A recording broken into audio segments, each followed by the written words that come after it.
Season বৃহস্পতিবার এবং গত কয়েকদিনের কিছু গুরুত্বপূর্ণ কার্যকলাপ নিচে দেওয়া হল। প্রধানমন্ত্রী নরেন্দ্র মোদী আগামীকাল ২১ নভেম্বর থেকে ২৩ নভেম্বর পর্যন্ত দক্ষিণ আফ্রিকা সফরে যাবেন। সেখানে তিনি জোহানেসবার্গে G20 নেতৃবৃন্দের ২০তম শিখর সম্মেলনে যোগ দেবেন। সম্মেলনে তিনি G20 সম্পর্কে ভারতের বিভিন্ন দৃষ্টিভঙ্গি তুলে ধরবেন এবং বেশ কয়েকজন বিশ্ব নেতার সঙ্গে দ্বিপাক্ষিক বৈঠকে মিলিত হবেন।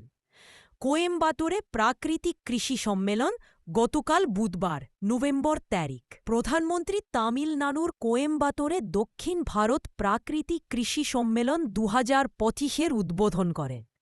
তিনি বলেন, কৃষিক্ষেত্র গত ১১ বছরে অভূতপূর্ব রূপান্তরের সাক্ষী থেকেছে এবং ভারত এখন প্রাকৃতিক চাষবাস ও জৈব বৈচিত্র্যের ক্ষেত্রে আন্তর্জাতিক হবে পরিণত হয়েছে। তিনি পিএম কিষাণ প্রকল্পের আওতায় ২১তম কিস্তির টাকা ৯ কোটি কৃষককে ১৮,০০০ কোটি টাকা প্রদান করেন এবং প্রাকৃতিক উপায়ে কৃষিকাজ করা কৃষকদের সঙ্গে মত বিনিময় করেন। সত্যসাই বাবার জন্মশতবার্ষিকী অনুষ্ঠান গতকাল সকালে ২১ নভেম্বর প্রধানমন্ত্রী